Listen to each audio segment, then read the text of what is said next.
पतंजलि गुमराहकून इश्तिहार ਦੇ ਮਾਮਲੇ 'ਚ ਸੁਣਵਾਈ ਹੋਈ ਸੀਗੀ ਤੇ ਕੰਟੈਂਪਟ ਆਫ ਕੋਰਟ ਦੀ ਕਾਰਵਾਈ ਕਰਾਂਗੇ। ਅੱਜ ਸੁਪਰੀਮ ਕੋਰਟ ਦੇ ਵੱਲੋਂ ਟਿੱਪਣੀ ਕੀਤੀ ਗਈ। ਸੁਪਰੀਮ ਕੋਰਟ ਨੇ ਕਿਹਾ ਹੈ ਕਿ ਝੂਠਾ ਹਲਫਨਾਮਾ ਦੇਣ ਦਾ ਵੀ ਮੁਕੱਦਮਾ ਚੱਲੇਗਾ। ਪਤੰਜਲि ਰਾਮਦੇਵ ਅਤੇ ਬਾਲ ਕ੍ਰਿਸ਼ਨ ਤੇ सुप्रीम कोर्ट के वालों सख्ती विखाई गई। विचाले रामदेव के वकील ने सुप्रीम कोर्ट को मुआफी भी मंगी है। दस कि योग गुरु रामदेव नूं सुप्रीम कोर्ट के वालों फटकार लगाई गई है। योग गुरु ने इन्होंने अपने जो स्टोर्स भी ने पतंजलि स्टोर्स भी ने योग गुरु इन्होंने कहा जाता है कंटैक्ट ऑफ कोर्ट की कार्रवाई करांगे। आज सुप्रीम कोर्ट के वालों टिप्पणी की गई। पतंजलि रामदेव और बालकृष्ण से सुप्रीम कोर्ट सख्त नजर आया। रामदेव के वकील ने सुप्रीम कोर्ट को मुआफी भी मंगी।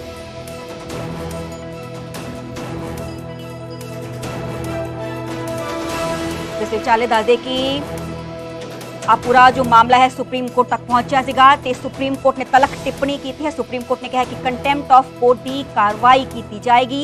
झूठा हलफनामा देन दा भी मुकदमा दर्ज किया जाएगा। पतंजलि रामदेव और बालकृष्ण से सुप्रीम कोर्ट सख्त नजर आया। कुछ देर पहले इस पूरे मामले की सुनवाई हुई। दस दे कि कुछ दिन बाद इस पूरे मामले की अगली सुनवाई होएगी ते इस विचाले सुप्रीम कोर्ट रामदेव नूं खुद खड़े होकर मुआफी मंगनी चाहिए है। सुप्रीम कोर्ट का कहना है रामदेव के वकील ने सुप्रीम कोर्ट तो माफी भी मंगी। कितना किते सुप्रीम कोर्ट इस पूरे मामले ते सख्त नजर आया। सुप्रीम कोर्ट का कहना सीगा कि कंटेम्प्ट ऑफ कोर्ट की कार्रवाई उन्हां दे वल्लों की जाएगी। मेरे नाल मेरे सहयोगी शंकर आनंद फोन लाइन ते जुड़े हुए ने।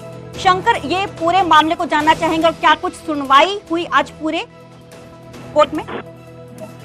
निश्चित तौर पर देखिए, आज जिस तरह से सुप्रीम कोर्ट में ये सुनवाई चल रही थी, आज सुप्रीम कोर्ट की इस तमाम प्रक्रिया में हिस्सा लेने के लिए खुद आज बाबा रामदेव जो है वो आए थे।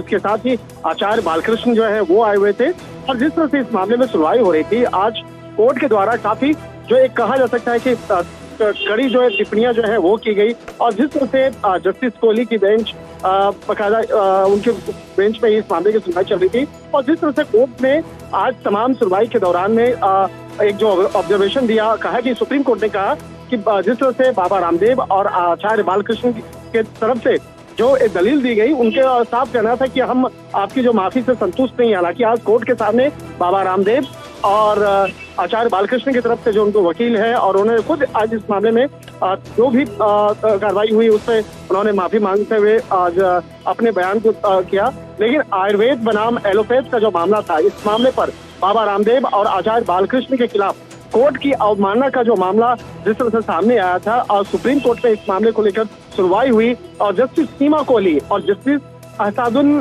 अमानुल्लाह की बेंच जो है इस मामले में सुनवाई कर रही थी। और जैसे ही ये दोनों कोर्ट पहुंचे तो यहाँ पर सबसे पहला जो एक ऑब्जर्वेशन कोर्ट के द्वारा हुआ था, कोर्ट के द्वारा पूछा गया कि यहाँ पर आप लोग दोनों लोग आए हैं, लेकिन एक रामदेव का जो हलफनामा है वो कहाँ है। तो उसके बाद जिस तरह से हलफनामा देने को मामले को लेकर भी बकायदा माफी मांगी गई और कोर्ट के द्वारा कोर्ट को बताया गया कि बाबा रामदेव दूसरा जो हलफनामा भी देंगे। और इस मामले में आज जिस तरह से कोर्ट की सुनवाई हो रही थी, कोर्ट ने सख्त लहजे में पूछा कि 21 नवंबर को, यानी पिछले साल को 21 नवंबर को कोर्ट के आदेश के बाद ही अगले दिन जिस तरह से प्रेस कॉन्फ्रेंस की गई थी कंपनी के द्वारा और कंपनी बालकृष्ण और बाबा रामदेव के द्वारा जिस तरह से इस मामले में टिप्पणी की गई थी, तो इन तमाम मामलों पर बाकायदा जवाब जो है वो मांगा गया। और कोर्ट ने अपने इस मामले पर सुनवाई के दौरान कहा कि आपने एक्ट का उल्लंघन कैसे किया, आपने कोर्ट को अंडरटेकिंग देने के बाद भी उल्लंघन कैसे किया, और इसके लिए आप परिणाम भुगतने के लिए तैयार हो जाइए। इसके साथ ही क्या आपने एक्ट में बदलाव को लेकर मिनिस्ट्री से संपर्क किया था या नहीं किया था, इस मामले को भी लेकर जवाब तलब किया गया।